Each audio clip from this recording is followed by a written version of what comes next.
Good morning. I'm Kojo Elenitoba-Johnson. I welcome you to this workshop. I'd like to thank the members of the Cancer Policy Forum for all their hard work in bringing this day to fruition.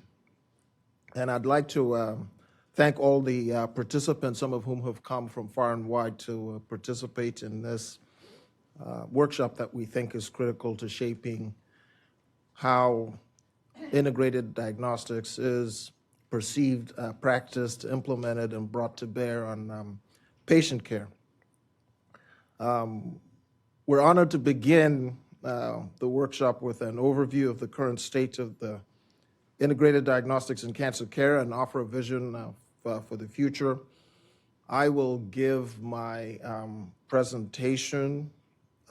Hetty's presentation will follow, and then we'll hear from Dr. Travis Osterman, who is the Bloomberg Kimmel Professor of Cancer Immunotherapy at Johns Hopkins University School of Medicine and Associate Director of the Bloomberg Kimmel Institute for Cancer Immunotherapy.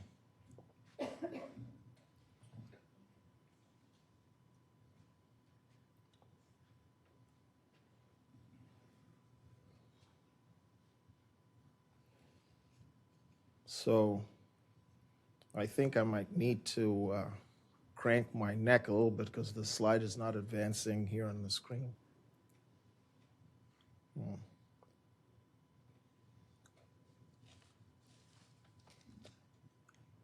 Well,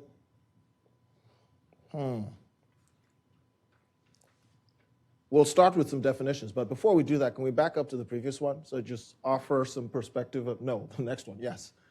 And so what we're going to go through today, or what I'm going to make every effort that we cover, is that we'll cover a working definition.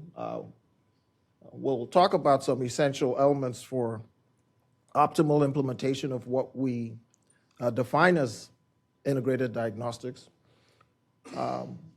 We'll make every effort to have presentations that provide opportunities for us to improve evidence generation models, how things can get operationalized, issues that align around oversight and coverage, considerations for maximal patient access and participation, different models that currently exist.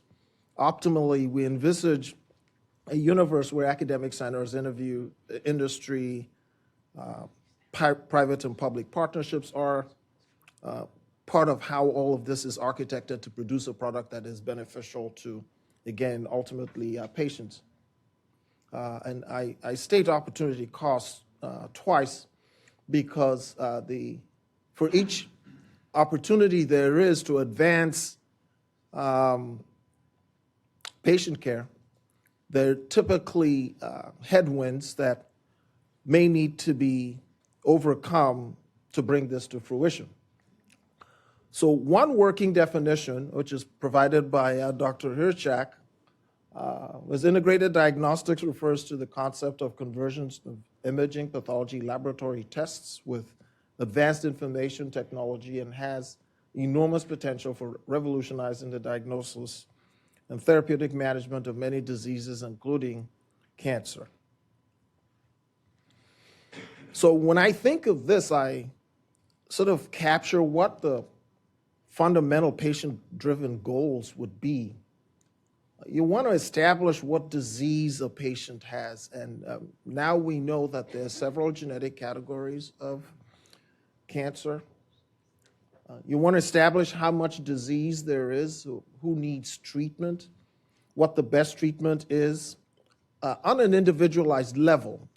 So in particular, I highlight for this particular patient. And if you're going to be treating, to what extent do you want to treat that makes sense for that particular patient?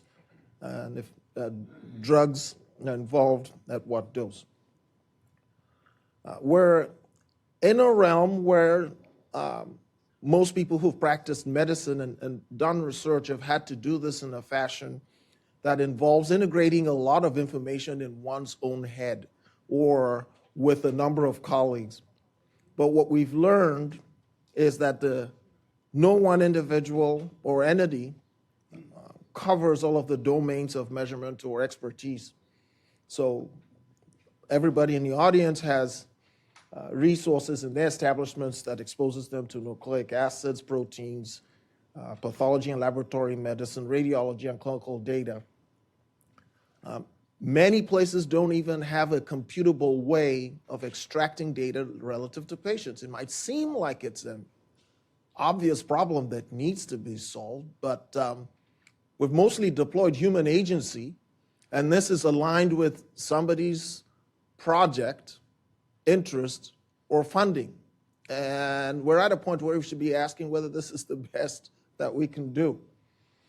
So, irrespective of how sophisticated the models are in our heads, one gets the impression that we're at a point where we can start leveraging platforms that horizontally integrate information from disparate sources in a standardized fashion that makes it possible for us to learn about a patient's disease. This is one version of a platform that was built at MSK, which we call Hobbit, which ingests data from multiple sources, and it's really driven a number of different aspects of our mission. Educational, it's been great from the digital pathology platform, retrieval and teaching in a disseminated fashion, as you'll see. It's powered research. This same platform is also able to ingest and disseminate data from CBio portal, which contains a lot of the information you see on the genomics of cancer. Imaging, and the ability to have that transferred through a laboratory information system, hopefully into the electronic medical record. So speaking about one kind of way in which you can acquire data, so we've now digitally archived in excess of 5 million slides in our department as a means of being able to reliably retrieve imaging data. This makes it possible for you to develop enhanced reporting capabilities. You can determine with specific documentation and specific measurements, sizes of lesions, and this can be linked actively to reports. And with the genomic revolution, you can tell exactly from what spot a particular alteration occurs within a tumor. And again, we have the good fortune in our center to have developed MSK Impact, much work with a lot of people, shepherded by Mike Berger. And that being the case, it starts becoming impossible for any one person to be able to, again, integrate this smorgasbord of data in one potential forum. So the concept of molecular tumor boards really needs to be standardized within platforms that make it possible to disseminate this information and make patient accessibility greater. You need clinical knowledge base, and OncoKB, which many of you are well aware of, was developed.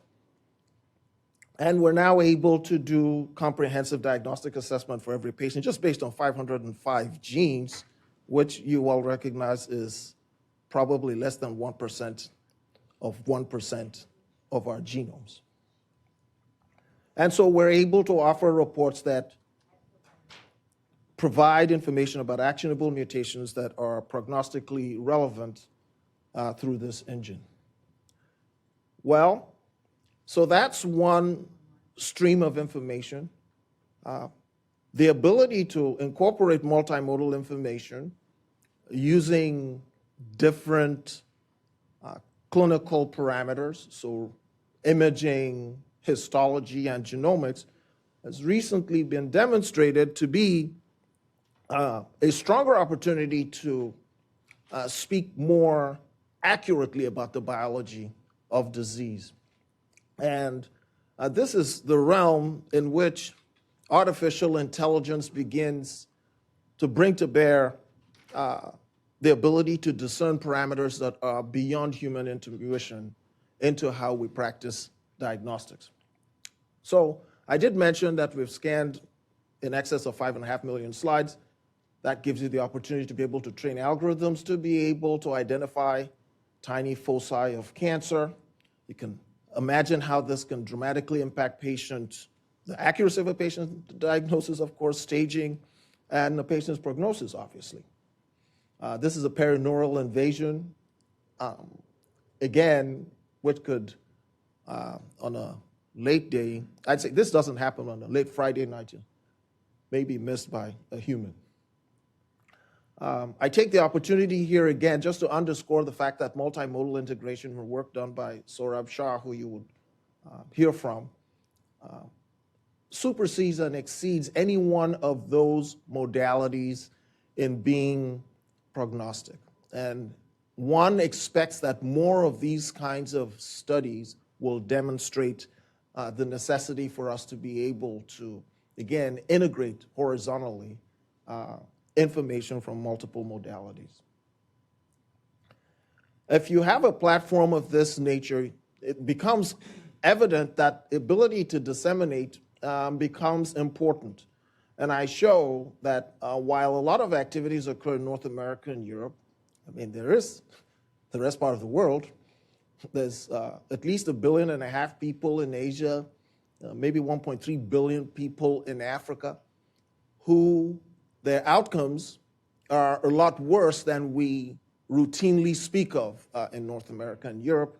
And one way to level the playing field is to build the kinds of platforms that are scalable.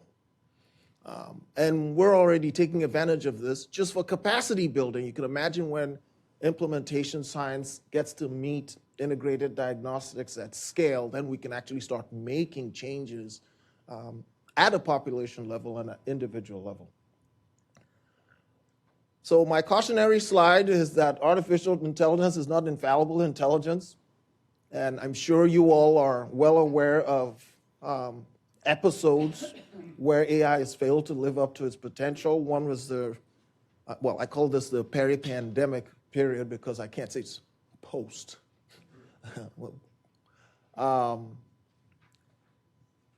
It cautions us to be aware of the danger of bad data sets, building tools that lead to automated discrimination, the impact of human error, and inability to understand context as it relates to the data that we're collecting.